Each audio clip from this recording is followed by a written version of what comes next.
Okay, so The Substance is a new film by French writer-director Coralie Fagiat, who made her debut with Revenge in 2017. I think we reviewed it in 2018, which is this retina-scorching revenge pick, sort of very stylishly bloody shocker, put a kind of day-glow feminist twist on the old revenge genre.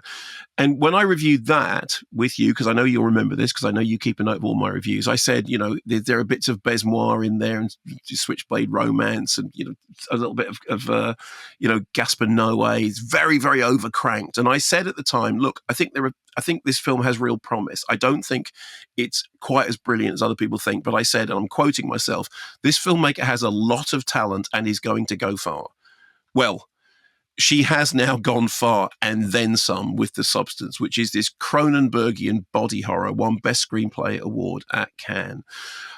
Demi Moore is TV fitness icon Elizabeth Sparkle. There is this brilliant opening when we see Elizabeth Sparkle's star on the Walk of Fame getting made. It's a single shot in which they come along and they put the thing and they put all the stuff around it, and she gets this star. And then we see the passage of time, which is that the star gets old, people walk on it, people drop muck on it, it gets a little bit old and a little bit cracked. So now she's at the point in her life when she's having a birthday, there's a significant birthday, and she's basically told by Dennis Quaid, who is her slimy boss, it's all over, kid. There comes a point in a woman's life in which, she's no longer the thing that we need for television. And she's doing this, this sort of Jane Fonda-like fitness workout show.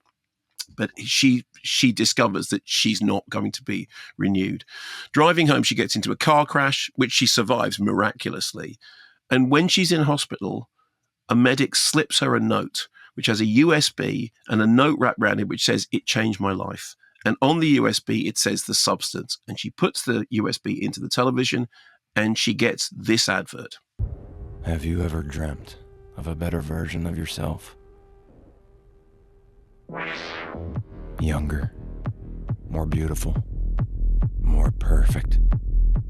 One single injection unlocks your DNA, starting a new cellular division that will release another version of yourself. This is The Substance. So at first she's skeptical, but she's also desperate. So she signs up for this kind of cloak and dagger ritual, which involves going to this weird location, getting an anonymous package, which has got a syringe, some substance, some tubes, and some basic instructions that tell her, you are the Matrix. You take this drug, it produces a new you, which is also you. The new you, which will be initially sort of this kind of young, fabulous version, then has to feed the comatose old you for 7 days. And after 7 days, you have to switch back into the old you, and you have to feed the now comatose new you. It says every 7 days, you have to switch. That's it. That's the deal. So effectively, there are two yous. There is the old you and the new you. 7 days of one, 7 days of the other. That's the process of The Substance. So it's a science fiction body horror fantasy. The transformation process is nicely scrungy. The body of Demi Moore birthing the body of Margaret Qualley, who is the sort of younger new you version, who calls herself Sue, is really nice if you're a horror fan. Sue then applies for Elizabeth's old job and gets it, on the proviso that she can only work every other week, because every other week she has to be old Elizabeth. And this works for a while until Sue decides that she wants to spend more time awake.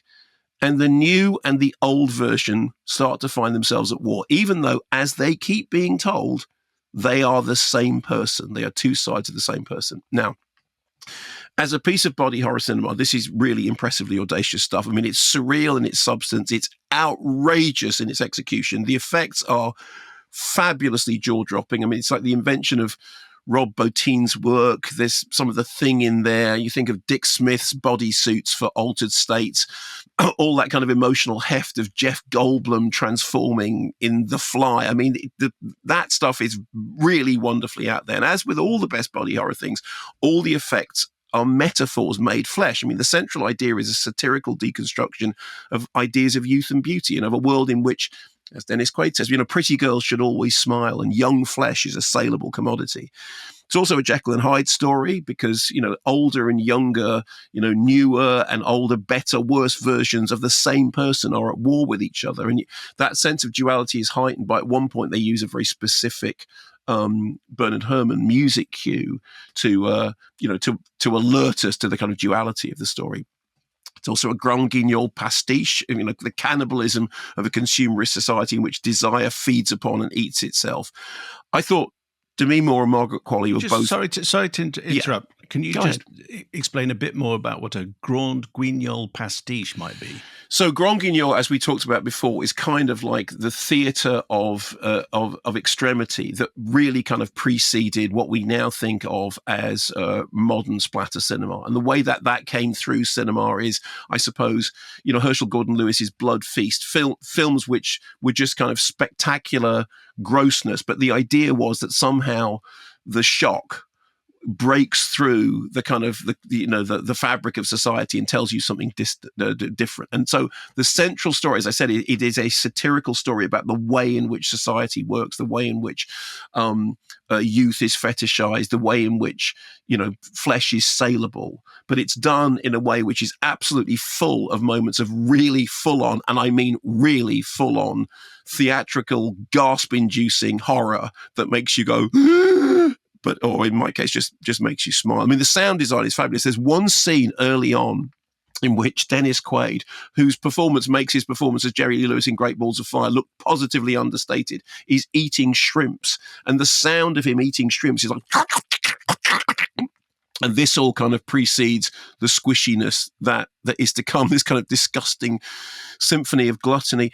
And I mean, thematically, there's riffs on Frankenstein, Todd Browning's Freaks, The Elephant Man, Hunchback of Notre Dame. You can feel the spirit of Julie Ducournau's Titane, which is a film that I know you absolutely loved, Simon. Titane. Does someone have sex with a car? No, but this could be on a double bill with Titane, and I would come out of it feeling that my soul had been pacified and fully sated.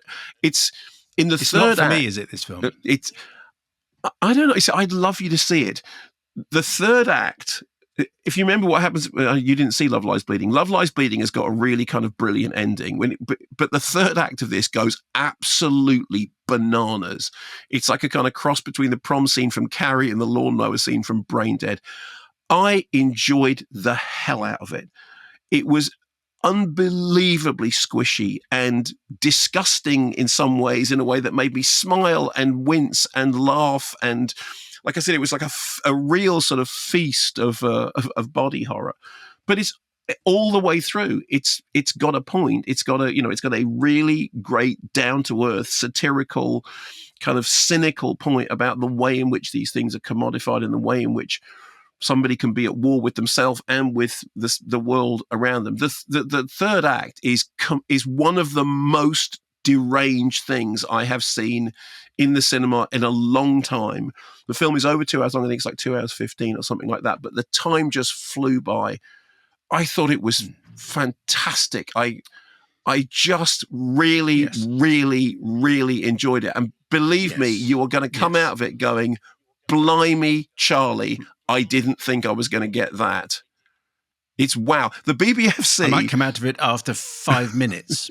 The BBFC rating is 18 for brutal scenes of graphic violence and gore, and that woefully understates what's going on. An email from Rebecca. Yeah. I got a chance to see an early showing of The Substance at an Odeon Scream Unseen, and it's like someone used the telepods from The Fly and mixed David Cronenberg's movies with Sunset Boulevard and John Carpenter's The Thing to create the resulting monster, The Substance. It's a truly ghastly, gnarly, and grotesque horror movie that holds a mirror up against the extreme lengths people go to in order to stay looking young and perfect. A very appropriate film for today's climate of unrealistic beauty standards, dangerous surgeries, and drugs to keep people trying to achieve unattainable perfection at whatever the cost.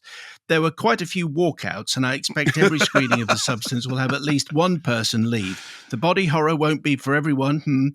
It'll have you squirming in your seat, and the images will stay with you forever. It's revolting and outrageous, but I loved it. Thank you. That's Rebecca. fantastic. There are genuinely, I mean, I'm a real horror fan, and I love my horror movies, and and I love my Cronenberg, and whether it's, I love all that stuff. There were things in this, and I knew that it was, that I knew it was a kind of fairly out there film. There were things in this that I literally had my hand over my face going, wow, wow, they've gone there. Okay. I mean, it's everything cranked up to 11t stupid and then some, and yet it manages to have real substance, which of course is particularly appropriate.